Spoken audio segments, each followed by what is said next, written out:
to watch yesterday, regardless of postseason implications or not. And thankfully, it did have playoff implications on the line. USC 48, UCLA 45. Guys, this was an offensive shootout. Defense was certainly optional. You had two very talented quarterbacks going against each other in Caleb Williams, Dorian Thompson Robinson. And for this game, at one point, before USC had to punt late in the fourth quarter, you had 16 straight drives without a punt. Three interceptions for UCLA ultimately doomed them, but boy, this was a ton of fun to watch. Yeah, this was seriously one of the best games that I think we'll have all season. Did not disappoint. Absolutely lived up to the billing. Going just kind of towards the end of it, obviously back and forth the whole game. You had that huge interception on the last drive for USC. I went into that last drive. US or UCLA had just stopped the Trojans, just made like a huge play. I think it was that big sack, which stopped their drive and stopped them from being able to go ahead and put it out of arm's reach. And then, you know, DTR gets the ball back, and I actually said out loud, "Yep, there you go. USC defense just needed to make one play to keep it alive. Couldn't do it." Right? I'd said that the whole game. I was like just waiting for him to make a play. You had that massive, long touchdown to respond. I think it was like earlier in the fourth quarter. He had that 75-yarder, and then they ran back down and scored again. And so, I'm just sitting here like, man, USC defense just need to make one more play. Just need to make one more play. Couldn't do it. Going to go ahead and ruin their season. So if you're a UCLA fan, you can go ahead and blame me for jinxing it. I'm so sorry for you. I am definitely at blame here. First off, just epic game to watch. If you love football, that was just good football. DTR absolutely left everything he had on the field. He had like that taped up, bleeding, throwing hand with jammed fingers and everything else. Just still made plays, went out there, did what he had to do. But at the end of the day, USC, they just made that one extra play on defense. That was all they needed. Caleb Williams is kind of quietly, I feel like we haven't talked about him a whole lot on this podcast. I haven't heard a whole lot about him, anyways. He's been quietly having a remarkable season and has put himself in a fantastic position to win the Heisman with a huge game at the end of the season. Obviously, they got Notre Dame and then probably Oregon to finish off the season. If he can go win those two and put up big numbers doing it, I think you have to love his chances of winning the Heisman Trophy, despite the fact that he's kind of an afterthought on the West Coast. I know that we don't think about the Pac-12 teams as much as we probably should, just as a college football landscape. Don't want to go ahead and overlook Austin Jones here. Austin Jones is amazing. 21 carries, 121 yards, and 2 touchdowns. He was also pretty effective in the pass game as well. Jordan Addison absolutely made the right decision for himself to transfer to Pitt. He got to show out on a huge stage in front of everybody else. 11 catches, 178 yards, a touchdown. He was borderline uncoverable on a lot of those little one-on-one situations. He had several clutch completions to extend drives, convert first downs. Big deal for him. I think I'm still looking for that Heisman moment from Caleb Williams, though, if he is going to win the trophy. I still feel like we haven't quite gotten that moment where he took it all on his shoulders and made it happen. I don't know. Maybe I'm totally wrong about this one. Obviously, he was fantastic last night, but there's always that one moment where you say, okay, he just won it. I still feel like we're looking for that. Probably gets it against Notre Dame if it's going to happen. USC should be ready to take a playoff spot if they can finish with one loss. I think obviously their record would dictate it, the resume would dictate it if they can finish with one loss and the conference championship with these late, big games that are going to be, ranked teams, ranked wins going into it. If they can finish this with one loss, I think they'll have as much momentum as anyone in the country and will have a very impressive resume that should be deserving of a playoff spot. In my opinion, they should be number 5 this week just because my biggest issue with the playoff a lot of times is why are we putting pretense around stuff?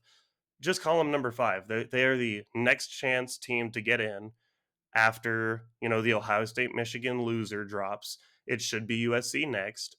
And that's all you need to know, right? That's all that really needs to be said. And then if somebody else drops out, it should be, a conversation about maybe an LSU or a one loss Michigan, Ohio State or something like that. So I think they should be number 5. They're in a great position to make the playoff. And I think we should just go ahead and stick them there. But all that being said, great job from USC to go ahead and pull this one off. Very happy with the way they played. And it was just a really fun game to watch. And, regardless of how these last two games go, personally, I just think you have to tip your cap to Lincoln Riley for this season that he's put together at USC. I think our biggest red flag Absolutely. going into this season, I know you talked about it, Garrett, in previous seasons, this was a 4-8 football team last year. And talent was not the issue. It was 100% a culture problem. And Lincoln Riley, for him, I know he brought in a ton of talent from the transfer portal, but like I said, talent has never been a problem for USC, and it was 100% a culture issue and just a lack of identity under Clay Helton that was really doing them in. And I mean, in year one to be on the cusp of a playoff berth and on the cusp of a Pac-12 championship, it seems like the worst case scenario for USC this year is a New Year's Six bowl, right? And to be saying that in November as we're about to turn the calendar to December is just an awesome, awesome story for Lincoln Riley. I know the Sooner fans don't want to hear that, but personally, it's just always impressive for me to see someone do it at the highest level at two different schools. You have your engine running at Oklahoma. You change to a completely different environment, albeit has a lot of advantages, but you still have that. You've restarted a power program, and I think just hats off to Lincoln Riley for the job he's done in year one. Now, there's so much still on the table. They have the opportunity to maybe have the best resume in college football if they can finish these next 2 weeks. Because I don't know if y'all saw, I know AP poll means nothing, but Notre Dame's all the way up to number 13 in the latest AP poll. And Oregon is still hovering in the top 10. So if you win those two games with all the stakes that are on the line, that is a impressive resume that's going to rival anybody in college football. I don't see how you keep that out. And Caleb Williams and this offense have just been absolutely exciting. Now, the defense is definitely going to keep them from their full ceiling, right? I don't think they can win a national championship with that defense. We've said that about Lincoln Riley teams before, obviously. But yeah, it's just a really exciting team to watch. And last night, they weren't playing a pushover offense. They were playing a UCLA offense that's one of the best in the country. And the defense stepped up and made plays when they needed to seal that game. So I'm impressed by that effort as well. You shouted him out already, Garrett, but the unsung hero of this one is absolutely Austin Jones. With Travis Dye going down, this is his first game in the feature role in a rivalry game with the whole nation watching, and all he does is go for 120 yards and 2 touchdowns on 21 carries, by far his career high. So, yeah, just a great all-around showing by the offense, and the defense did just enough. That offense is without a doubt one of the best in the country. I'm glad that you threw in the reality check with their defense because, listen, Alex Grinch, I still maintain that he is going to hold a program back because his defenses have just never been that impressive. But a long way to go for that defense.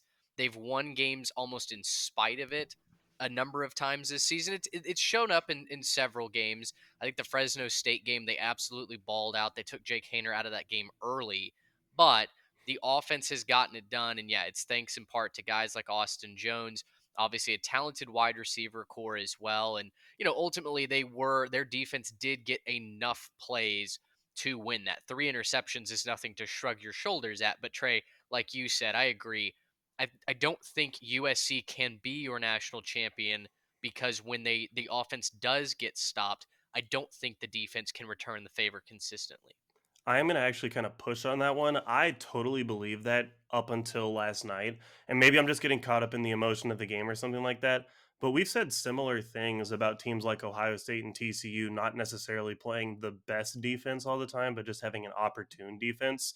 If that's all that USC can muster, I do believe this offense is good enough to win a national championship. And I know that that might sound crazy and all that, but especially this year when we just got done talking about some of these teams are pretty suspect, right? Like, I don't think Georgia's the same team they were. If you have Caleb Williams come out here and he puts up, maybe 14 in the first quarter against a Georgia team, I don't know that they can come back on that. I think that they'll be able to keep pushing the tempo, keep pushing that, go find yourself 28 points. That might be too much for Georgia to hang with, as bad as their offenses looked at the end of this season. And additionally, like, there's issues with obviously like TCU not putting away Baylor yesterday. Both Michigan and Ohio State not handling their business either against, inferior competition. But, I do think the defense is a problem. And if they don't make it, that's going to be your issue. That being said, up until last night, there was just something about watching that game where I was like, man, this offense is just unstoppable. They're just on another level. You think that you have the play made.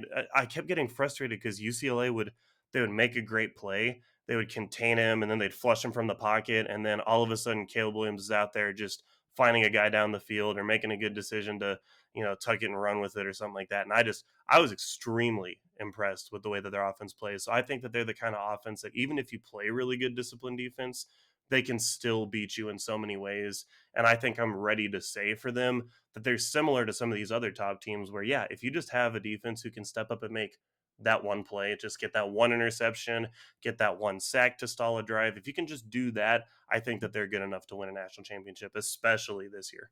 I'm hoping for competition's sake, and I hate to root against the Beavers because we've been on the Jonathan Smith bandwagon all year, but I'm hoping Oregon can win whatever they're calling their rivalry nowadays to be politically correct. The Platypus Cup, is that right? Yep. I'm Yep. hoping Oregon can win that game because I want to see Oregon USC. I want to see another explosive offense go against USC's defense because I think that would give us the best game, but I also think it would provide USC the perfect resume finisher, right? To be battle tested, to head into a playoff, and to give us a really, really entertaining postseason. That's my hope anyway. Yeah, and that Notre Dame game this week, I mean, we've seen them shut down really good offenses this year. Hmm. We've seen them play above their heads on defense too. It's going to be the best defense that USC has played so far this year. So I'm really excited to see that matchup. Gracious hip. How about